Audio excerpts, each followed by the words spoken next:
Hi guys, how are you? Have a nice day friends. दोस्तों आज English grammar का एक नया टॉपिक लेकर आपके सामने हूँ। दोस्तों आज अपन टेंस पढ़ने जा रहे हैं, तो आराम से तसल्ली से आराम से पूरा वीडियो देखना, अंत तक देखना और इस वीडियो को आप दोहरान करते रहे ताकि आपके किसी भी तरह का कोई भी कॉन्सेप्ट टेंस से संबंधित अधूरा नहीं रहे। मैं आपको दावे के साथ कह सकता हूं कि एक बार अगर आपने ये टेंस से संबंधित पूरा वीडियो देख लिया तो आपके कंपटीशन में हो चाहे किसी भी एग्जाम में हो, एक भी क्वेश्चन आपके गलत नहीं होगा। ये मेरे आपको 100% गारंटी है। तो दोस्तों आप इस वीडियो को अंत तक देखें और सब्सक्राइब करें, शेयर करें और लाइक ठोके, दिल खोल के लाइक ठोके दोस्तों। तो दोस्तों इस वीडियो को अंत तक जरूर देखना। तो शुरू करते हैं। तो दोस्तों आज का टॉपिक है अपना टेंस। टेंस क्या है? सबसे पहले अपन को ये समझना जरूरी है कि टेंस है क्या। तो दोस्तों टेंस डिपेंड्स करता है वर्ब के ऊपर। तो टेंस को वर्ब में बांटा गया है, यानी जो टेंस है वो डिपेंड करता है वर्ब के ऊपर। तो दोस्तों मुख्य रूप से टेंस को 3 भागों में बांटा गया है, प्रेजेंट टेंस, पास्ट टेंस और फ्यूचर टेंस दोस्तों। लेकिन जब किसी सेंटेंस में अगर दिया हुआ होगा, कोई सेंटेंस दे रखा होगा, तो अपन कैसे पता करेंगे कि ये कौन से टेंस का सेंटेंस है दोस्तों। तो इसको पता करने के लिए अपन को सबसे पहले जानकारी होनी चाहिए कि वर्ब की। अपन अगर वर्ब को देखेंगे तो वर्ब को देखकर अपन पता कर सकते हैं। वर्ब के अलावा भी कुछ एलिमेंट्स होते हैं जिनको अपन को जानना जरूरी होता है। तो दोस्तों टेंस पढ़ना शुरू कर रहे हैं अपन, तो अपन शुरू करेंगे प्रेजेंट टेंस से आज से। तो प्रेजेंट टेंस पढ़ने से पहले कुछ अपन वर्ब के बारे में थोड़ा इंट्रोडक्शन कर लेते हैं कि वर्ब कौन कौन सी होती है। तो दोस्तों वर्ब जो मेन वर्ब होती है, 2 मेन वर्ब और ऑक्सिलरी हेल्पिंग वर्ब होती है। तो दोस्तों मेन वर्ब को इंग्लिश के थ्योरेटिकल लैंग्वेज में या ग्रामेटिकल लैंग्वेज में लेक्सिकल वर्ब कहा जाता है, और हेल्पिंग वर्ब है उनको ऑक्सिलरी वर्ब कहा जाता है। और दोस्तों मेन वर्ब है वो 5 प्रकार की होती है। आप सोचोगे कि 3 ही हमने तो पढ़ी है, first form, second form, third form. तो दोस्तों मैं आपको जानकारी के लिए बता दूं कि फर्स्ट फॉर्म होती है एक, सेकंड फॉर्म होती है आपको पता ही है, थर्ड फॉर्म भी होती है दोस्तों। तो प्रेजेंट पार्टिसिपल, पास्ट पार्टिसिपल और परफेक्ट पार्टिसिपल होती है दोस्तों। फोर्थ वर्ब होती है जिसमें क्रिया में आईएनजी होता है, जिरंड। और चौथा होता है पांचवी वर्ब होती है टू के साथ वर्ब का फर्स्ट फॉर्म, जिसे अपन टू इंफिनिटिव कहते हैं दोस्तों। तो फर्स्ट फॉर्म को बेयर इंफिनिटिव कहा जाता है और फोर्थ फॉर्म को क्या कहा जाता है? जिरंड कहा जाता है, और फिफ्थ फॉर्म को टू इंफिनिटिव कहा जाता है। अब दोस्तों कहोगे आपको सेकंड वर्ब को क्या कहते हैं, थर्ड वर्ब को क्या कहते हैं? तो सेकंड वर्ब को पास्ट पार्टिसिपल और थर्ड वर्ब को परफेक्ट पार्टिसिपल कहा जाता है। तो ये मेन वर्ब होती है। फिर होती है हेल्पिंग वर्ब। तो दोस्तों हेल्पिंग वर्ब के बारे में बात करते हैं अपन। तो प्रेजेंट टेंस, तो दोस्तों प्रेजेंट टेंस की हेल्पिंग वर्ब कौन कौन सी होती है? डू और डज। फिर होती है इज, एम और आर। फिर होती है हैड और हैव, हेल्पिंग वर्ब होती है। इसी तरह दोस्तों पास्ट टेंस की जो हेल्पिंग वर्ब होती है वो होती है डिड, वाज और वर और हैड होती है। फिर फ्यूचर टेंस की हेल्पिंग वर्ब दोस्तों 2 ही होती है, विल और शैल। तो टेंस मेन वर्ब और हेल्पिंग वर्ब के ऊपर सबसे ज्यादा डिपेंड करता है। तो इसके बारे में आपको जानकारी होना बेहद जरूरी है। तो दोस्तों ये जो वर्ब से संबंधित थोड़ी बेसिक जानकारी थी वो आपको बता दी। अब बात करते हैं अपन टेंस शुरू करते हैं। तो पहला टेंस है प्रेजेंट टेंस। अब दोस्तों आपको पता होगा कि प्रत्येक टेंस को 4 भागों में बांटा गया है। तो जैसे प्रेजेंट टेंस के भी 4 भाग होते हैं, present indefinite, present continuous, present perfect और प्रेजेंट परफेक्ट कॉन्टिन्यूअस टेंस होता है। तो अपन शुरू करते हैं आज प्रेजेंट इंडेफिनाइट टेंस, जिसे साधारण भाषा में सिंपल प्रेजेंट टेंस भी कहा जाता है। तो अपन प्रेजेंट इंडेफिनाइट टेंस के बारे में देखते हैं दोस्तों। तो इसका हिंदी सेंटेंस होता है, तो हिंदी सेंटेंस के अंत में, हिंदी वाक्य के अंत में ता है, ते है या ती है होता है। तो इससे पता कर सकते हैं कि यह प्रेजेंट इंडेफिनिट या सिंपल प्रेजेंट का सेंटेंस है। फिर फर्स्ट फॉर्म को हमेशा बेस फॉर्म कहा जाता है और ये अपने आप में क्या होती है, प्रेजेंट होती है। यानी क्रिया का फर्स्ट फॉर्म जो होता है, फर्स्ट फॉर्म होती है, वो अपने आप में प्रेजेंट होती है।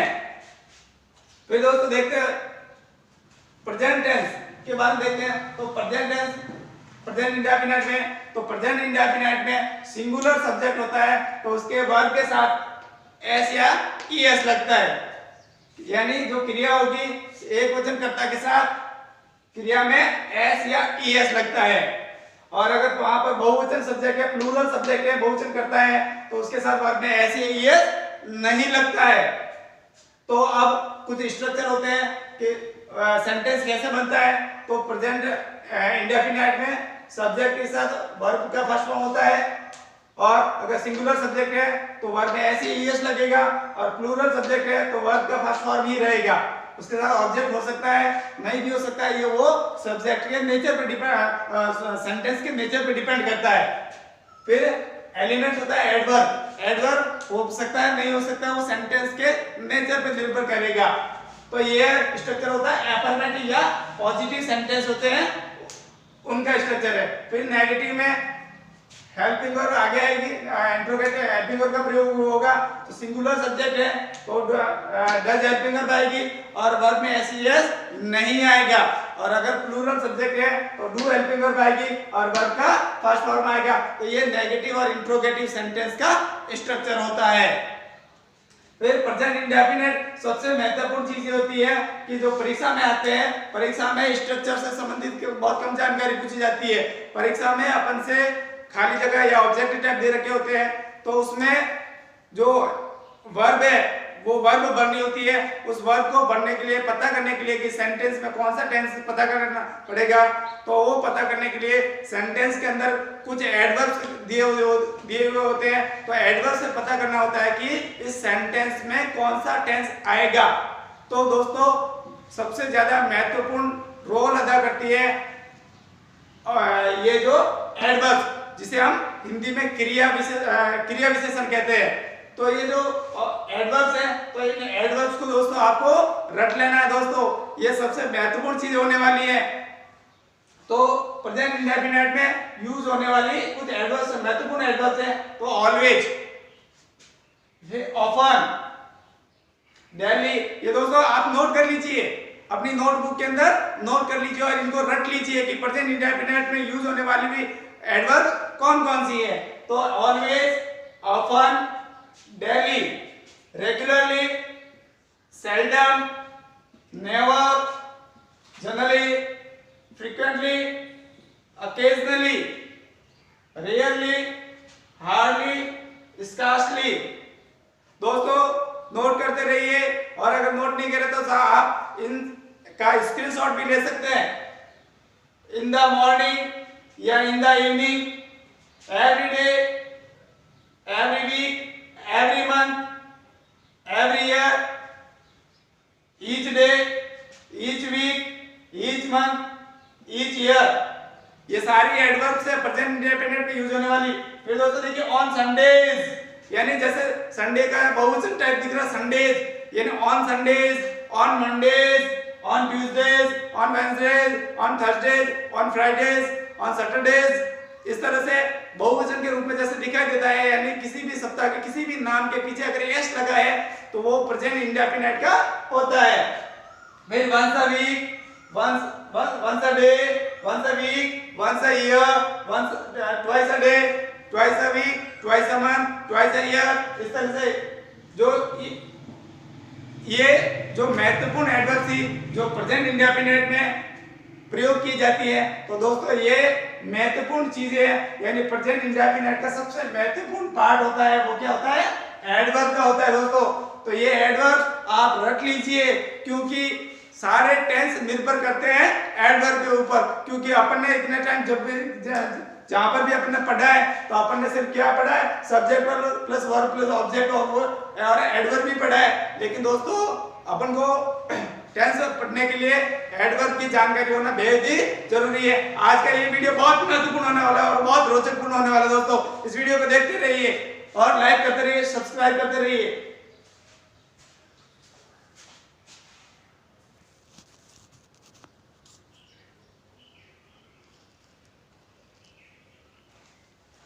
तो दोस्तों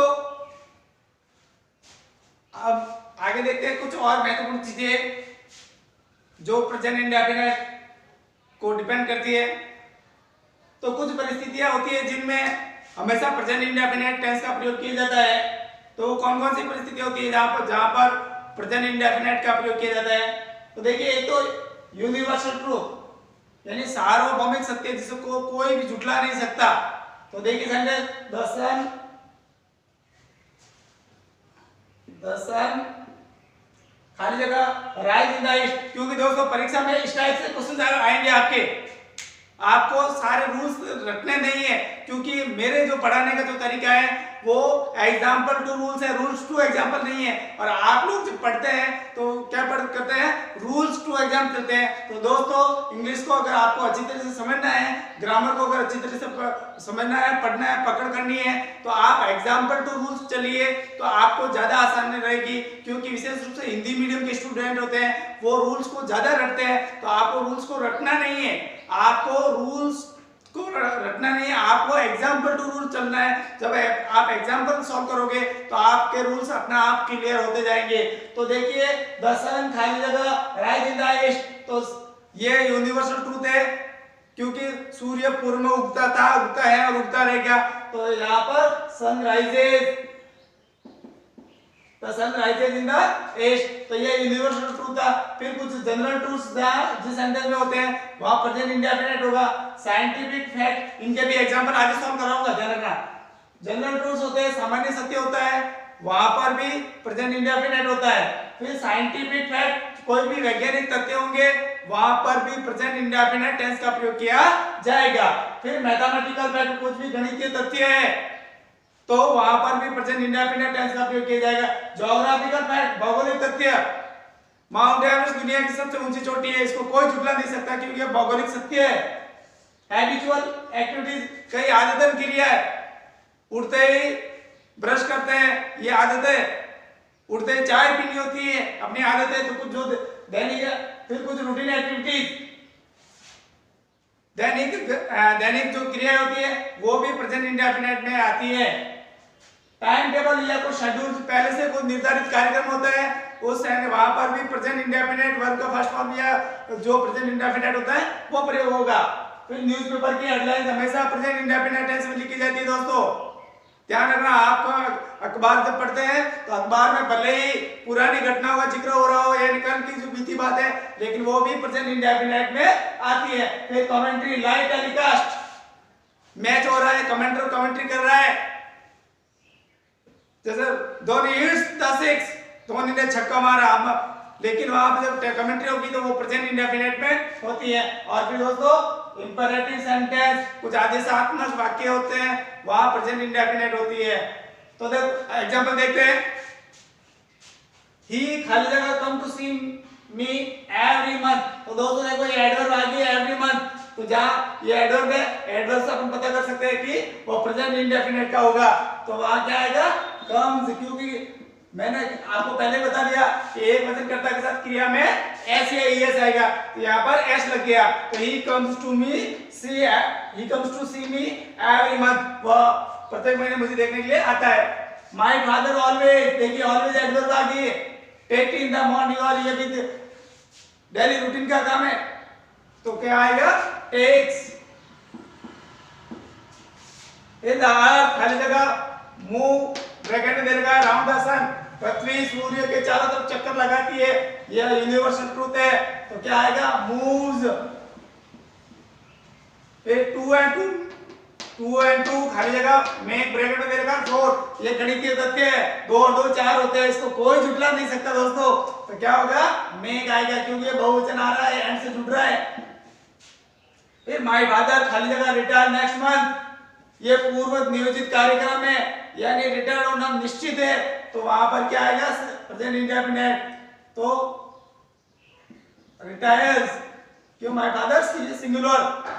फिर द प्रेसिडेंट खाली जगह रिच, ब्रैकेट में दे रखा है इंग्लैंड, यानी प्रधान राष्ट्रपति की एक निश्चित शेड्यूल है, तो क्या आएगा,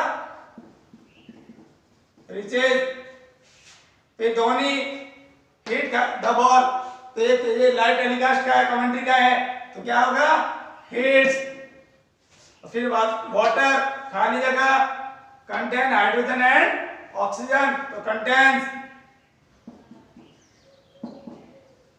लिक्विड चीजें सब सिंगुलर में आती है दोस्तों, ध्यान रखना। फिर खाली जगह ओपन द डोर, आदेशात्मक वाक्य है, यानी जब हमेशा आदेशात्मक वाक्य दरवाजा खोलिए तो प्रेजेंट इंडेफिनिट में होता है, तो ओपन द डोर। फिर दोस्तों ध्यान रखना एक महत्वपूर्ण और चीज है, परीक्षा में इनमें से भी सवाल आते हैं, तो मॉडल के साथ हमेशा वर्ब का फर्स्ट फॉर्म प्रयोग किया जाता है। तो देखिए सी कैन खाली जगह डू दिस वर्क। अब आपको अगर आपने ध्यान से नहीं पढ़ा है तो फिर आप कहोगे इसमें तो कोई एडवर्ब भी नहीं दे रखी है, इसमें अपन क्या करेंगे।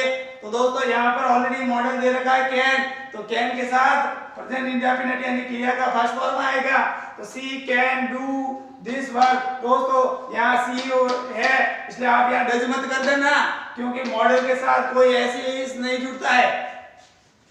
फिर दोस्तों वुड रादर या हैड बेटर, अगर ये को आते हैं तो इनके तुरंत बाद में वर्ब का फर्स्ट फॉर्म आएगा। तो देखिए दोस्तों परीक्षा में ऐसे ही सवाल आते हैं आपके अपवाद रूप में, आपको पता ही नहीं है, यहाँ कोई नियम ही काम नहीं करते हैं। यहाँ पर सिर्फ आपका कॉन्सेप्ट क्लियर कर होगा, वही पढ़ सकते हैं। जिनको ये चीजें सारी चीजें देख रखी है वही ये आंसर सही कर सकता है। तो you had better go, bracket में गो दे रखा है, टू योर होम, तो क्या आएगा गो आएगा, क्योंकि हैड बेटर दे रखा है।